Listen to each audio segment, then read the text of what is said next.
और फिर प्रभु ज्ञानियों के विचारों को जानता है कि वो व्यर्थ है। वो व्यर्थ है, मतलब जो अपने दिमाग लड़ाते इतना ये वो, तो उनकी बुद्धि यहीं रह जाएगी। हाँ, तो और परमेश्वर का ज्ञान जाएगा। हाँ, परमेश्वर जानते हैं कि जो इतनी बातें करेंगे अपनी बातें हम पे, वो यहीं रह जाएगी। हाँ, परमेश्वर के पास जिनका ज्ञान है बस वो ज्ञानी वो यही रह जाएगी, आत्मा भी उनकी यही रह जाएगी। जितना बुद्धिमान होंगे आत्मा यही रह जाएगी, नहीं जो परमेश्वर को जानता है वो आत्मा ऊपर परमेश्वर के पास तक चली जाएगी। इसलिए मनुष्यों पर कोई घमंड ना करे, क्योंकि सब कुछ तुम्हारा है। सब कुछ तुम्हारा, क्योंकि मनुष्य पे घमंड ना तो करो। सही है, मनुष्य पे घमंड ना करो, क्योंकि सब कुछ तुम्हारा है ना। सब हमारा है। आज आपने पति पे घमंड किया, पति तो छोड़ के चला गया ना। नहीं, कभी घमंड नहीं कर रहा मैं। नहीं, हाँ। आप जैसे आप पति पे आदमी घमंड करता, अपने बेटे पे घमंड करता, अपनी माँ पे घमंड करता, हाँ। तो क्या वो तो छोड़ के चले जाते हैं हाँ, सब छोड़ के ना। चले तो हम उन पे घमंड करेंगे तो क्या वो छोड़ के चले जाते हैं ना। और क्या है, क्या दिखा, मनुष्य पे घमंड ना करो, क्योंकि सब कुछ तुम्हारा। और परमेश्वर पे घमंड करोगे तो जिंदगी में आगे बढ़ोगी। आगे बढ़ोगे। तो उस पे अगर घमंड करेंगे तो सब कुछ मेरे पास रहेगा, कोई चीज जाएगा नहीं मेरे पास से। हमारा ना बेटा जाएगा, ना मेरा पति जाएगा, ना मेरा कोई नहीं जाएगा। हमारा कर्म अगर स्ट्रांग है, अगर हमने परमेश्वर के वचन को पकड़ा है कि परमेश्वर ने कहा है कि जो बचपन में मरने वाला है वो 100 साल के होके मरेगा, जो मुझको जानता है, जो मुझ में चलता है, तो अगर उसके पास वचन ये है तो वो कभी नहीं जाएगा। उसका परिवार कभी टूटेगा नहीं ना। आंधी तो आएगी, हवा तो चलेगा, लड़खड़ाएगा तो, लेकिन वो फिर खड़ा हो जाएगा, खड़ा हो जाएगा। जैसे कि अब क्या है कि अब यहाँ पर है, अब जैसे अब इन्होंने संगति रखी है, पिता को जाना, गुरु को जाना, तो क्या होता है कि जैसे अब आप जैसे आप चोर आया, चोर आपके घर में छुप गया, तो आप पुलिस को बुलाएंगी। तो जब पुलिस को बुलाएंगे तो चोर अपने आप को बचाएगा ना। तो चोर गोली बंदूक मारेगा ना, वो भी मारेगा गोली बंदूक के हम यहाँ से बाहर निकले, नहीं तो हमको पुलिस पकड़ लेगा। तो इसी तरीके से क्या होता है कि जब हम लोग के जीवन में कोई चीज़ छुप गया है, कोई दुख है, तकलीफ है, तो हम लोग को भी थोड़ा सा कष्ट आता है। क्योंकि अगर बीमारी है तो बीमारी भी दुष्ट ऊपर होगा, तो उसकी प्रार्थना होती है तो बीमारी, दुष्ट वाला जो बीमारी होती है वो चली जाती है, क्योंकि वो चोर है। ये परमेश्वर का मंदिर है ना, तो ये बीमारी क्या है, वो चोर है, वो चोर है, वो चोर बन के हम लोग के शरीर में छुपा है, छुप जाता है। तो परमेश्वर को जब जानो तो परमेश्वर क्या है, इंस्पेक्टर हैं, वो अंदर घुसते हैं यीशु, और वो बाहर हो जाते हैं। और क्या है, क्या पौलुस, क्या अपलूस, क्या फेंका, क्या कैफा, हाँ, क्या कैफा, क्या जगत, हाँ, क्या जीवन, क्या मरण, हाँ, क्या वर्तमान, क्या भविष्य, हाँ, सब कुछ तुम्हारा है। सब कुछ तुम्हारा है। हाँ, और तुम मसीह के हो, और मसीह परमेश्वर पिता है। हाँ, देखो क्या करे, क्या कैफा, क्या जीवन, क्या भविष्य, क्या वर्तमान, सब कुछ, क्या मरण, क्या वर्तमान, क्या हाँ, क्या मरण, क्या भविष्य, क्या वर्तमान, ये सब कुछ मसीह का है ना। हाँ, अब मसीह तुम्हारा है, और मसीह परमेश्वर पिता, अब मसीह परमेश्वर पिता का है। और फिर पढ़ो, क्या सब कुछ तुम्हारा है, क्या सब कुछ तुम्हारा है, और तुम मसीह के हो। अब मसीह परमेश्वर का है। हाँ, हम लोग यीशु मसीह के, यीशु मसीह का परमेश्वर पिता है, मसीह परमेश्वर का, सब कुछ हम लोग का है, और हम लोग मसीह के हैं, मसीह परमेश्वर का है। परमेश्वर पिता का है। तो जिसने विश्वास किया वो सब हो गया, सब कुछ और क्या है जो, हाँ, तो क्या तुम नहीं जानते कि तुम परमेश्वर के मंदिर हो, और परमेश्वर के मंदिर को जो नष्ट करेगा उसे परमेश्वर नष्ट करेगा ना।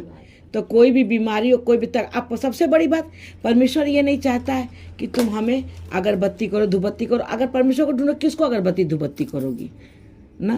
तो ये इसमें ना वो निकालो, क्या बोलते हैं, यशाया 15, 115, यशाया 115, हाँ, पेज नंबर 115, हाँ 115 पेज नंबर यशाया का, भजन संगीता का। अच्छा, भजन 115, हाँ,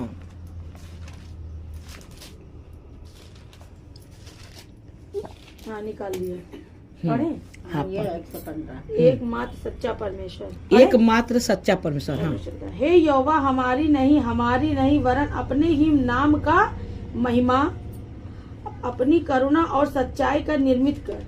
परमेश्वर कह रहे हैं, माने वो भक्त कह रहा है, मेरी नहीं मेरी नहीं सुनो, लेकिन अपने ही नाम के महिमा के अनुसार आप मेरी बात को सुनो, क्योंकि आपने कहा है कि जब तू मुझे पुकारेगा तब मैं तेरी सुनूंगा, और जब तू खटखटाएगा तब मैं खोलूंगा। तो जो परमेश्वर अपने ही नाम की महिमा, तो परमेश्वर ने जो कहा है वो करते हैं। आप जैसे आपका बेटे से आप परेशान हो, आप परमेश्वर से कहोगे पिता हमारे बेटे को सही करो, हमारे बेटे को बुरी रास्ते से बचा लो, तो परमेश्वर पिता बचा लेंगे ना। तो परमेश्वर से मांगना है, क्योंकि उन्होंने कहा है, और वो जब आप कहोगे तो वो करेंगे। और पुनः जाति जाति के लोग क्यों कहने पाए कि उसका परमेश्वर कहाँ रहता है। हाँ, तो ये परमेश्वर से हमको कहना पड़ेगा कि लोग क्यों कहने पाए परमेश्वर कि मेरा परमेश्वर कहाँ है।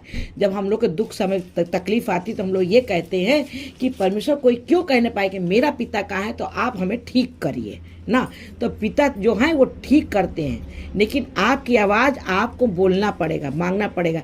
एक बच्चा भी भूखाता है तो अपनी माँ से मांगता है, तब वो माँ उसको दूध देती है पीने के लिए।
धन्यवाद करते हैं यीशु के नाम से धन्यवाद।